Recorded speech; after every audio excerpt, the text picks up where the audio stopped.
महात्मा उपासक डॉक्टर सोहनराज तातेड़ पुनरुत्थान और आत्मविज्ञान के बाद अब ला रहे हैं सनातन सत्य, जैसी दृष्टि वैसी सृष्टि, कुदरत, कुदरती रचना एवं कुदरत के कानून से शाश्वत सुख की प्राप्ति। लॉग इन करें www.drsohanrajtated.com, YouTube channel doctor Sohanraj Tated, play store से डाउनलोड करें mobile app doctor Sohanraj Tated. चंदेषु निम्मलयरा आइचेषु अयं पयासयरा सागरवर गंभीरा सिद्धा सिद्धिं मम दिशन्तु सिद्धा सिद्धिं मम दिशन्तु। हे मेरे भीतर विराजमान शुद्ध आत्मा भगवान, आप अजर हो, अमर हो, अविनाशी हो, आप अनंत ज्ञान, अनंत दर्शन, अनंत शक्ति, अनंत सुख का धाम हो। आप सागर के समान गहरे और हिमालय के समान विशाल हो। आप रिद्धि सिद्धि प्रदाता हो, आप मुक्ति प्रदाता हो। आप जो है मुझे मुक्ति की ओर प्रयाण कराओ, ऐसा आशीर्वाद दो, शक्ति दो, जागृति दो। भाई और बहनों, मातृशक्ति को नमन। आज का हमारा अति सुंदर विषय जुदापन की जागृति। जुदापन का मतलब अलग अलग होना। जैसे कि पॉजिटिव और नेगेटिव ये अलग अलग होते हैं, अगर इनको जोड़ दिया जाए तो धमाका बोल जाता है। और दो जो है मल्ल युद्ध वालों को आपस में भिड़ा दिया जाए तो जो है मल्ल युद्ध हो जाता है। और हिंदू मुस्लिम दो गुटों को, कई बदमाश लोग होते हैं, भिड़ा दिया जाए तो जो है दंगा हो जाता है। और अगर जो दही और दूध को मिला दिया जाए, दूध फट जाता है और उसके बाद के अंदर दही जम जाता है। यानी कि दोनों को अलग अलग रखने का अर्थ ये हुआ कि जो अलग अलग गुण हैं वो उसके गुण बने रहे। लेकिन हमारा जो ये शरीर है, ये शरीर जड़ और चेतन का मिश्रण है। ये मिश्रण होते हुए भी आज का विषय ये है कि जड़ और चेतन को जुदा रखने का अभ्यास करना, प्रैक्टिस करना, वो कहलाती है जुदापन की जागृति। चेतन और जड़ को, और दूसरे शब्दों में पुरुष और प्रकृति को अलग रखना, इसकी जागृति रखना, इसकी प्रैक्टिस रखना, इसका पुरुषार्थ रखना, यह सम्यक तप कहलाता है। देखिए, कोई कहता है कि मैं तप करता हूँ, उपवास करता हूँ और 6 महीने की तपस्या करता हूँ, सिद्धि तप करता हूँ, मास खमन करता हूँ, ये सब तप है, ये अच्छे हैं। ये तप सारे पुण्य पाप से जुड़े हुए हैं, पुण्य से जुड़े हुए हैं, गलत नहीं है। परंतु प्रश्न ये है कि जो सम्यक तप है वह जो पुरुष और प्रकृति को अलग अलग रखना, जुदापन की जागृति करना, ये तप उससे भी बड़ा है। जुदापन की जागृति रखने से जो हमारे पुण्य का संचय होता है वह मोक्ष के लायक और सहायक होता है। और जो मन वचन काया से जुड़े हुए हम तप करते हैं, वो तप पुण्य से जुड़े हुए होते हैं। पाप का तो प्रश्न नहीं है, क्योंकि पाप में तो अशुभ प्रवृत्ति है, और अशुभ प्रवृत्ति की प्रेरणा क्यों दी जाएगी? और अशुभ करना तो व्यक्ति जन्म से ही सीखता हुआ आया है।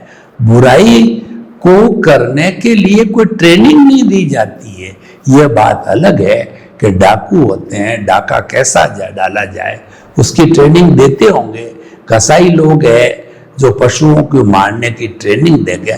मैं तो एक जनरल बात करता हूँ कि जो हमारा कार्बन शरीर है, जो कि हमको भाव भवांतर के अंदर भटकाता है, जो राग द्वेष है, जो मोह है वह सब बुराइयों का वट वृक्ष है।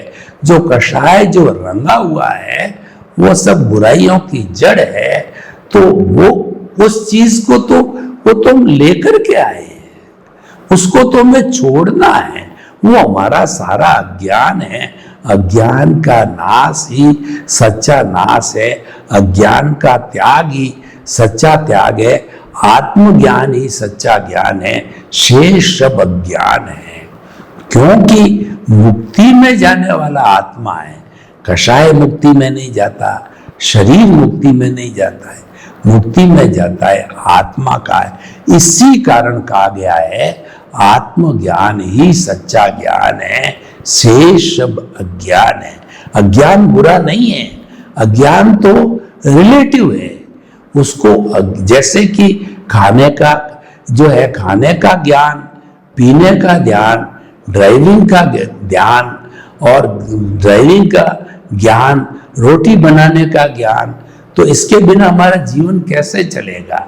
हालांकि इसको रिलेटिव जो है ज्ञान बोला गया है, इसको अज्ञान की श्रेणी में डाला गया है, लेकिन अज्ञान को हम गलत नहीं कह सकते हैं।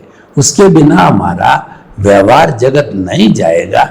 लेकिन मोक्ष की जहां परिभाषा है, मोक्ष जहां लक्ष्य होता है, इस अज्ञान को छोड़ना होता है, इसको जीरो करना होता है।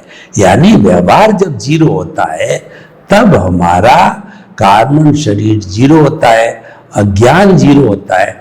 दूसरे शब्दों के अंदर पुरुष के साथ या आत्मा के साथ के अंदर प्रकृति का कहिए, जड़ का कहिए, एक भी परमाणु शेष नहीं होता है। तब वो सिद्ध, बुद्ध और मुक्त बनता है। उसके पहले तो व्यवहार जगत में जीता ही है।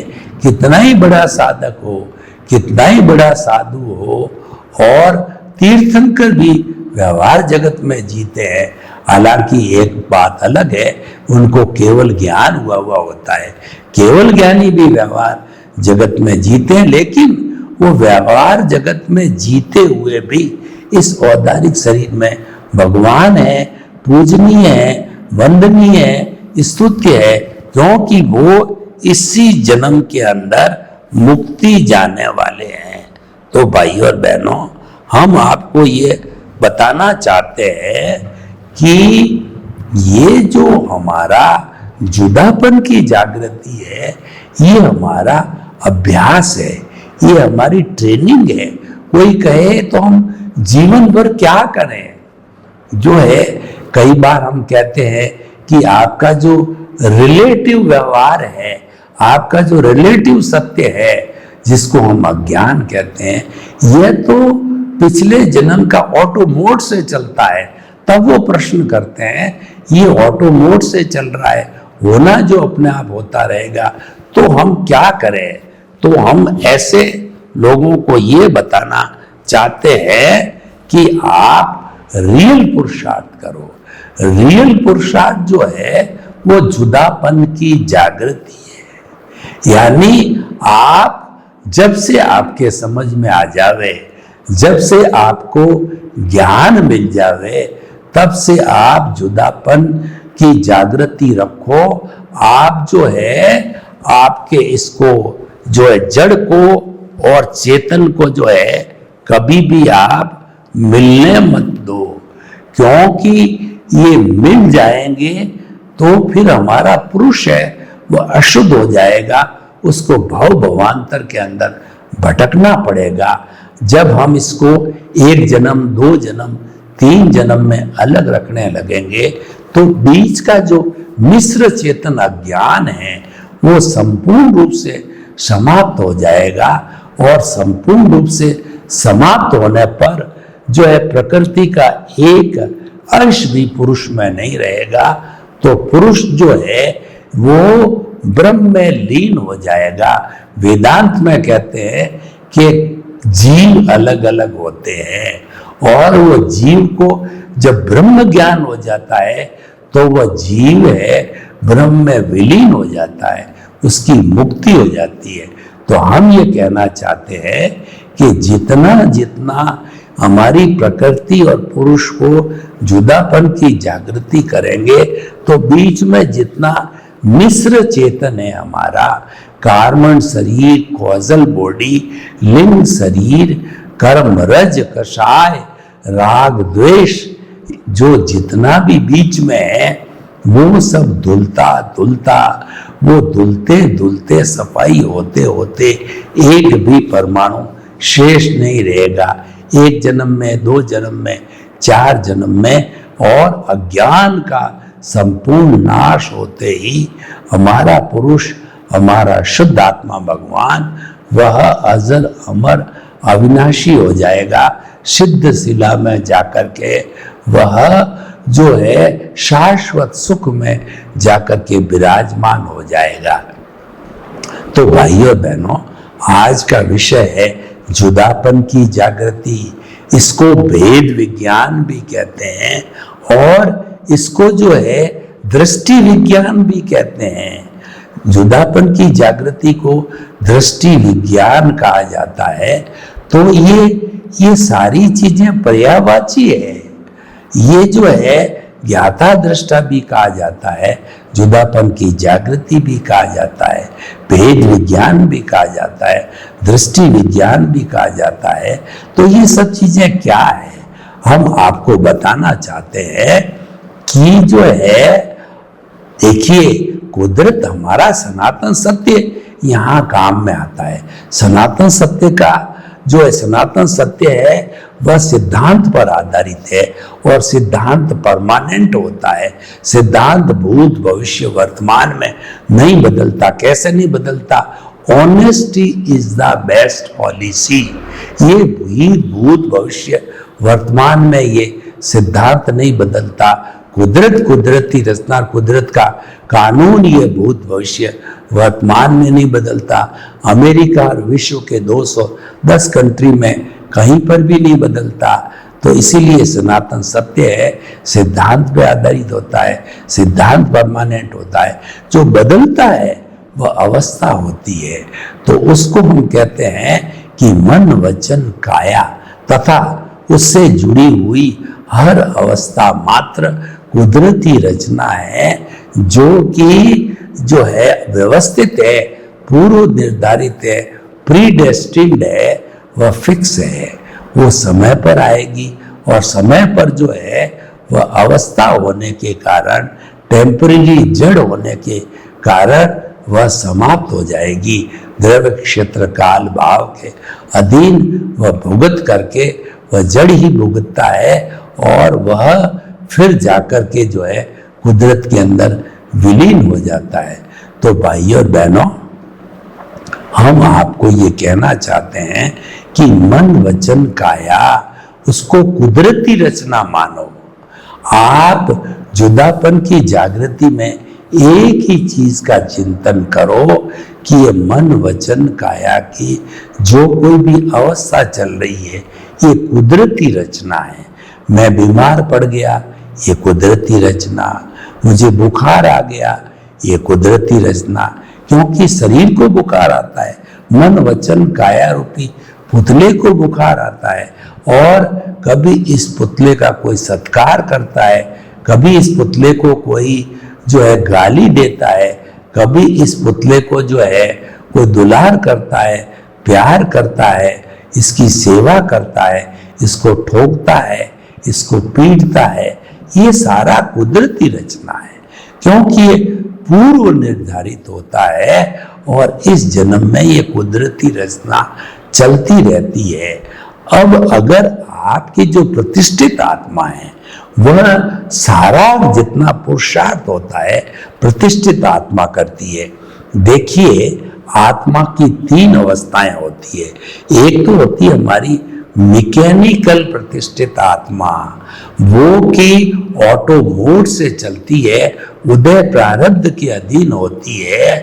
जो भुगतान होता है निश्चित समय पर उदय आता है, कुदरत वो संजोग जुटा करके वो भुगतान कर देती है। उदाहरण के तौर पे देखिए, पूर्व जन्म में किसी व्यक्ति से मैंने 50,000 रुपये उसके हड़प लिए, तो वो कर्म का जब बंधन हो गया, जो कॉजेज हड़पने के पिछले जन्म में डाल दिए, वो हड़प करने वाला व्यक्ति चला गया, उसको जला दिया, तो इस जन्म के अंदर वह व्यक्ति मैं ही था जो कि हड़पने वाला था।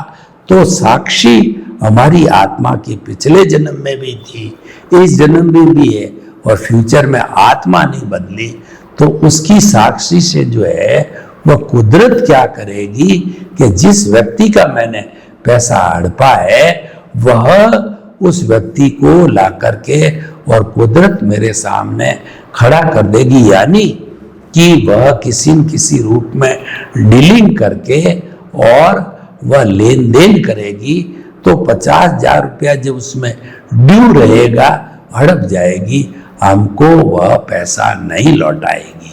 मैं द्रव्य क्षेत्र काल भाव का यह कहना चाहिए, भुगतान का आपको एक जो है वह और जो उदाहरण देना चाहता हूं कि 2 मित्र थे, पक्के मित्र थे, एक गांव में रहते थे।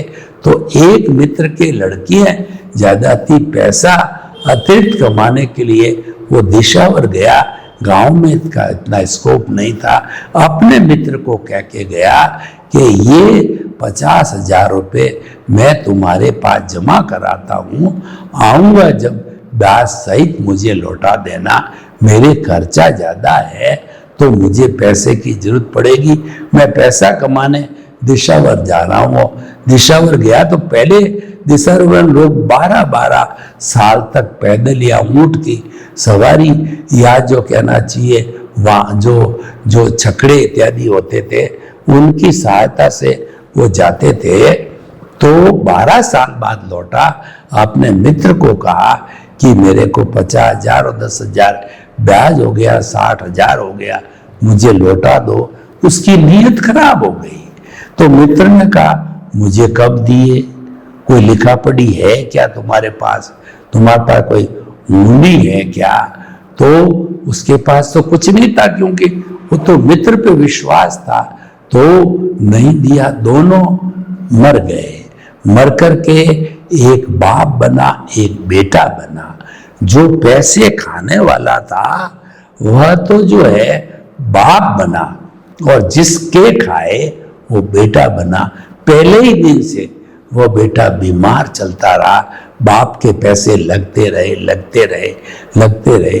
जब 60,000 रुपये पूरे दवाई ट्रीटमेंट पे लग गए, तब वो बेटा अचानक बोलता है कि पिताजी अब तो मैं जा रहा हूं। उसने कहा कि मैंने इतना पैसा तुम्हारे पे खर्च किया, तुम बड़े भी हो गए हो, मैं तुम्हारी बाद में शादी करूंगा, बहू लाऊंगा, तुम मेरी बुढ़ापे की सेवा करोगे, बुढ़ापे की लाठी बनोगे। उन्होंने कहा, उस बच्चे ने कहा, लड़के ने कहा, युवा ने, कि आपने पिछले जन्म में मित्र थे और आप मेरे 50,000 ब्याज सहित 60,000 आपने दबा लिया, आज मेरा पूरा हो गया, अब मैं चलता हूँ। यूं करके वो लड़का अपना हिसाब पूरा करके और चला गया। इसी तरह से कोई पशु है वगैरह, हमारे घर में ऊंट है, बैल है, गाय है, ये आती है तो वह कोई सेवा देने के लिए आती है। जैसे पत्नी बेटे की बहुआ, पोते वगैरह जो हमारे साथ जिंदगी भर साथ रहते हैं, ये कोई सेवा देने आता है, कोई लेने आता है, ये पूर्व जन्म का भुगतान है। सारा जो बेटा आपसे जो है देगा कुछ नहीं, अंगूठा दिखा देगा, लेता ही जाएगा, पिछले जन्म का हिसाब करके जाता है। एक बेटा जीवन भर आपकी मृत्यु तक साथ रहता है, आपकी खाने की, पीने की, दवाई की, सब आपकी सेवा करता है। अंतिम समय में भी आपको चित समाधि पहुंचाता है। वो सेवा करने आया है, तो कोई लेने आया है, कोई देने आया है। ये सारा कुदरती रचना से चलता रहता है। तो उसको कुदरती रचना जीवन भर मानते रहो तो क्या होगा कि कुदरती रचना मानने से ये जो राग द्वेष का संसार भुगतान चल रहा है, आप उसके साथ जुड़ोगे नहीं। इसका अर्थ क्या हुआ? आपने पुरुष प्रकृति को अलग रखा और आप जुड़ गए, यानी जो आपका भुगतान चल रहा है, आपको कोई गाली गलौज मार पीट दे रहा है और आप उसके बराबर उसको सुनते जा रहे हो, एक शब्द भी वापर न बोलते हो, न हलचल होती है, और वो व्यक्ति कहता कहता थकता थकता चला गया, इसका मतलब आपके कोई कॉज नहीं बढ़ा, कोई कर्म बंधन नहीं हुआ, और वो जो ही बोलता रहा आप भी उसके साथ थप्पड़ मारते रहो, तो थापा मुक्की करते रहो, गाली गलौज करते रहो, एक्शन का रिएक्शन करते रहो। एक्शन तो चल रहा है, वह तो हमारा उदय प्रारब्ध है, उसके ऊपर आप जितना जितना रिएक्शन दे रहे हो वो नए भाव, नए कर्म बंधन, और वो भाव है उस पे कोट लगता है जब वो भाव कर्म बन जाता है। कोट नहीं लगने तक ये भाव है चतुस्पर्शी भूतगल होते हैं जो मन वचन काया है बाहर से खींचते हैं, उस पर कोट लगते ही वह हमारे भीतर अज्ञान है कषाय है उसके साथ जाके चिपक जाते हैं। तो अब देखिए ये दोनों प्रोसेस चलते हैं कि ये सारा काम लाइव प्रतिष्ठित आत्मा डिस्चार्ज तो करती है, वो डिस्चार्ज प्रतिष्ठित आत्मा वो तो एक तरफ का चलता ऑटो मोड से, और लाइव जो चार्जिंग होता है वह प्रोसेसिंग फैक्ट्री है, वो हमारी प्रतिष्ठित आत्मा के अंदर जो है मन बुद्धि चित्त अहंकार ये सारा मिलकर के, और जैसे जैसे हमारे भुगतान पे मैंने बताया कि हम रिएक्शन देते हैं, तो वो सारे जितने जितने रिएक्शन पे जो कोट लगता है वह मन बुद्धि चित्त अहंकार लाइव चलता है, और वह कर्मों का अर्जन करके एक कॉज को कॉज बोलते हैं, बहुत से कॉजेज इकट्ठे हो जाते हैं तो वो कॉजल बॉडी बनती है, और वह इकट्ठी होकर के और फिर अगले जन्म के अंदर वह कार्बन शरीर और अज्ञान रूप में फिर भुगतना होता है। तो भाई और बहनों, जीवन के अंदर देखिए सम्यक दर्शन ज्ञान चारित्राणी मोक्ष मार्ग है। मुक्ति में जाने के भगवान ने 4 रास्ते बताए, वो रास्ते कौन कौन से हैं? सम्यक ज्ञान, सम्यक दर्शन, सम्यक तप और सम्यक चारित्र। तो उसका हम अगर यहाँ पर पूरा चित्रण करें तो मिथ्या ज्ञान क्या है? जो मैं शब्द बोलते हैं, ये शरीर मेरा है, मेरा धन, मेरी संपत्ति, मेरे बाल, मेरे बच्चे, मेरी पत्नी, मेरा पद, मेरी प्रतिष्ठा, ये सारा जितना है ये जो है मैं और मेरा है, ये मिथ्या ज्ञान है। और इस मिथ्या ज्ञान के साथ में हम अगर ये चिंतन करते हैं कि हमारी जीवन की हर एक्टिविटी को संचालित करने वाली कुदरत है, वो संचालित करने वाली जो है वो हमारी जो साइंटिफिक सर्कमस्टेंशियल एविडेंस है, वो व्यवस्थित शक्ति है, वो करता है। मैं करता नहीं हूं, दुनिया का कोई भी प्राणी करता नहीं हो सकता। इस कुदरत ने, व्यवस्थित शक्ति ने किसी को भी जो है कर्ता बनने का न तो पावर ऑफ अटॉर्नी दी है, न उसको कर्ता बनाया है, वो स्वयं ही कुदरत है। ये आप जो है 5 आज्ञा की तीसरी आज्ञा का पालन करते हो, आप कर्ता नहीं बनते हो, तो आपके कोई कर्मों का बंधन आपके नहीं होता है, और बनते हो तो जो है आपको सम्यक मिथ्या ज्ञान मिथ्या दर्शन होता है। तो इस तरीके से मिथ्या ज्ञान मिथ्या दर्शन और हम अकर्ता बन गए तो मोहनीय कर्म की दर्शन मोहनीय की अनंतानुबंधी कषाय है, उस प्रकृति को हमने डाइल्यूट किया, और डाइल्यूट करने के बाद के अंदर हमारे पास में हम अकर्ता बन गए। नो जो है no ownership, no doership, no blame, no claim करके स्थिति में आ गए। तो हमारे कोई कॉजेज नहीं बढ़े और हमने पूर्व के अंदर बर्फ की शिला की तरह जमे हुए हमने हमारे डिस्चार्ज को 1 जन्म 2 जन्म 4 जन्म में समाप्त कर दिया। ये सब सम्यक तप हुआ। ये सम्यक तप क्यों हुआ कि आपने जुदापन की जागृति की। आपने पुरुष जो हमारे भीतर विराजमान शुद्ध आत्मा भगवान है उसको प्रकृति यानी मन वचन काया का जो उदय प्रारब्ध चल रहा है उसके साथ नहीं जोड़ा। हमारा जितना भी उदय प्रारब्ध चलता है वह विचारों के माध्यम से चलता है। पहले मन आता है, फिर वचन आता है और फिर काया आती है। तो जो विचार है, जो हमारे उदय प्रारब्ध के अनुसार विचार बनते हैं, उन विचारों को बाईपास करो, बाईपास करो।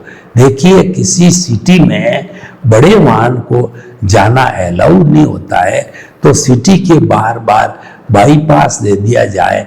छोटे वाहन जो है वो शहर के भीतर जाते हैं तो उनको बाईपास यूज करने की आवश्यकता नहीं होती। तो ये सारा भुगतान विचारों का होता है। उन विचारों को बाईपास करो का मतलब लेट गो, लेट गो। विचार आ रहा है, वेलकम, जाइए जाइए जाइए, let go let go let go. उस पर कोई चिंतन नहीं करना, उस पर कोई मनन नहीं करना, कोई तवज्जो नहीं देनी, मध्यस्थ भाव रखना, उसके साथ जुदापन की जागृति रखना, उसके साथ जुड़ना नहीं। इसको ज्ञाता दृष्टा भाव कहते हैं। जो उदय प्रारब्ध चल रहा है, जो विचार चल रहा है, उसको मात्र जानते रहो, देखते रहो, उस कषाय के साथ जुड़ो मत। ये सारी जुदापन की जागृति है। सर्वे भवन्तु सुखिनः, सर्वे सन्तु निरामया। लोक के सब जीवों को सुख मिले, शांति मिले, आनंद मिले और सभी कोशिश करके जुदापन की जागृति करके रियल पुरुषार्थ करके मुक्ति को प्राप्त हो। आपके प्रति मंगल भावना। ओम शांति। महात्मा उपासक डॉक्टर सोहनराज तातेड़ पुनरुत्थान और आत्मविज्ञान के बाद अब ला रहे हैं सनातन सत्य, जैसी दृष्टि वैसी सृष्टि, कुदरत, कुदरती रचना एवं कुदरत के कानून से शाश्वत सुख की प्राप्ति। लॉग इन करें www.drsohanrajtated.com। YouTube channel doctor Sohanraj Tated, play store से डाउनलोड करें mobile app doctor Sohanraj Tated.